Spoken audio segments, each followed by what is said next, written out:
Yo guys, Spiderbot here, and we're going to do a little jet gun tutorial for you guys. Just put it all together. I know we've done the jet gun sort of in the Easter egg steps, but not as a one guide showing you each and every single location of the parts that you can get for the jet gun.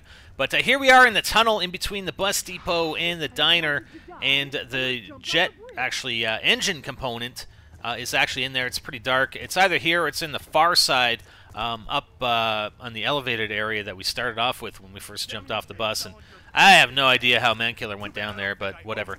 4 components in total that are required for the jet gun, and again, this is the first being the actual jet engine. The workbench is in the bar in town, 750 to open the door, 750 points, and that's our first component. Second one, we're actually going to go to the cabin, which is the closest part location to the town, to the bar, and we have the gauge. The gauge is either on top of that bed frame or in the fireplace, or close by the fireplace, or in front of the fireplace. Actually, somebody had mentioned, hey, maybe you can get past behind the fireplace, but no, you can't. There's nothing behind the fireplace.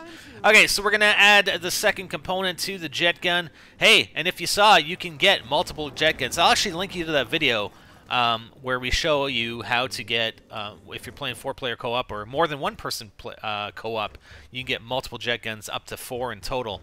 Third component is in the power station area. It's the wires, and they could be at several locations. It just happens to be on top of this panel. They have been to my left. They have been on top of that barrel that we just passed, so you'll have to look around a little bit. We're just going to add that to our beautiful masterpiece on our workbench, and that's the wires, and then we only have one component left. The last one can be found in Noctur Untoten, and this is in between a farm and the power station. If you're going from farm to power, it's on the right-hand side cornfield. If you're going from power to farm, it's on the left side, obviously. So you want to go in here, take your first left, and here's Noctur Untoten. And it could be in one of 3 locations, I believe, on that shelf by the stairs, or actually one of 4, possibly on that shelf. It happens to be on this filing cabinet, and that's the handle. That ends up being... It looks kind of weird when it's sitting there. I've never actually seen it that brightly. It's always been on the shelves, and it's hard to see. Okay, so this is the last component we're using to build the jet gun, and we will have it.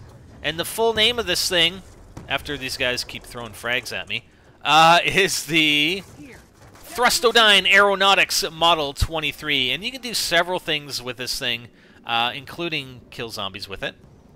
You can use it to power the obelisk table under the pylon for the Easter egg, the Tower of Babel Easter egg. So we're just going to power it up here for our little, when we did it.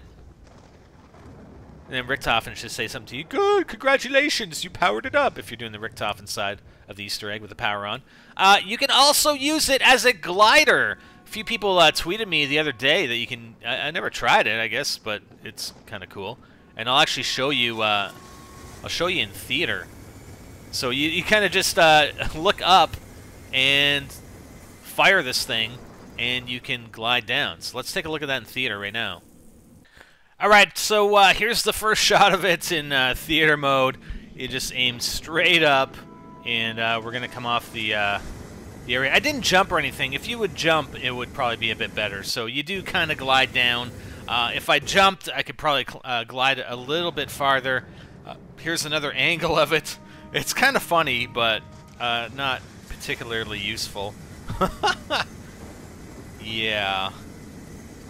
So I don't take damage when I fall now if I use the jet gun. Anyways, also, you should note, and I didn't know this until someone had tweeted it to me. I can't remember who it was, but if you put down some turbines or a turbine and you just stand in vicinity, it'll actually cool down. It cools down on its own. If you look at that gauge on the left-hand side, how we're going into the green.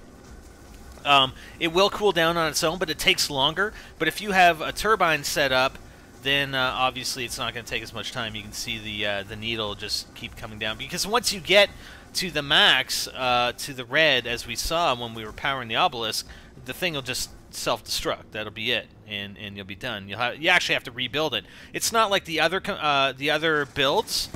And I'm actually trying to get a lift off here. This is before I recorded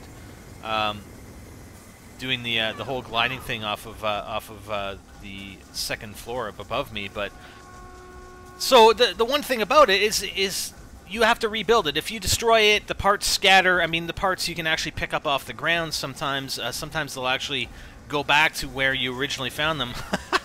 You can see the Hyper got pushed out of the way with the bus. So, like, if you look at the turbine and the zombie shield and the electrical trap, those all remain built. If your turbine blows up or whatever, or it's done, you can just go get another one. Whereas with the jet gun, you actually have to rebuild it. You have to find the parts again and rebuild the thing in order to use it again. So we're over by power, and we got the guys setting me up with a couple of turbines. Now, the turbines don't actually, cool it off as much as you would like to make it a useful weapon, because you kill a couple zombies with it, and I'm trying to kill these zombies with it. So we're already in the red. I mean, it doesn't take very long, right? And look how long it takes to cool down. So if you had zombies running at us, and we got 3 turbines even, but I don't think the rate increases that much for the cooldown. So I'm trying to just to kill some of these zombies, but again, it just runs right up into the red. So it's not really useful as a weapon. I mean, it's real only use, I mean, other than, hey, cool, I can glide with it, or, yeah, I can kill a couple zombies with it, is to power the obelisk, unless there's some sort of use for it that we have not yet discovered. I don't believe it does anything to Avogadro. I believe I've tried, like, a while ago, but I can't see how it would anyway. And that's it. That's the jet gun in a nutshell. Please leave your jet gun adventures in the comments. Let us know. Let us know what you're doing with the jet gun, what you're using it for, if you've glided to any locations that we couldn't previously get to. That'd be awesome! I don't think you can, but hey, you never know, right? I'm Spider and I'm out.